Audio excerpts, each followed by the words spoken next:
Secreto a voces. Me lo ha recordado como antes con la cita de Ángel González. Habrá palabras nuevas para la nueva historia y es preciso encontrarlas antes de que se haga tarde. Ángel González. Secreto a voces.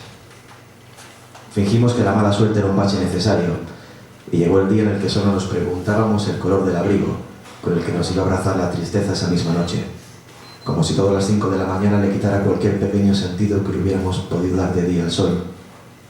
Cansados de presenciar milagros a pie de calle y decepciones entre las nubes, asfaltamos la vida haciendo del miedo una carretera de un único sentido. Y esperanza le llamamos, sí.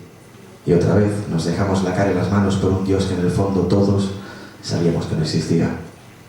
Y pintaron de rojo y dibujaron cuernos a todo el que quiso ponerse, pero si yo soy el demonio, lo siento, está claro que elegimos mal el bando.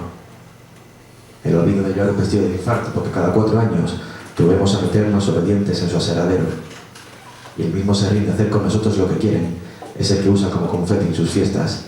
Nuestras pieles tapizan sus deportivos y ya no nos queda más que aceptar que somos nuestra principal razón, causa, excusa y motivo para ser tan absurdamente dóciles. Pero ahí fuera siguen, sueltos los hijos del hermano bastardo escondido en torno a sus hogueras, haciendo sonar sus tambores para recordarnos que estamos en guerra, los que cuentan el gran secreto a voces, que las heridas en las manos valen más que cualquier título nobiliario. Ahí fuera siguen, los que tuvieron que cargar como una droga cualquiera con una mala reputación, los que no van a rendirse hasta ver el mundo, su mundo, arder.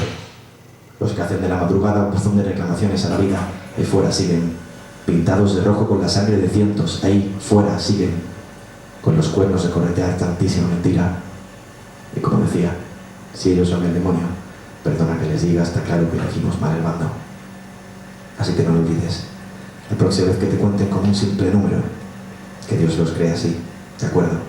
Pero ellos, nosotros, somos los que podemos esquivarlos.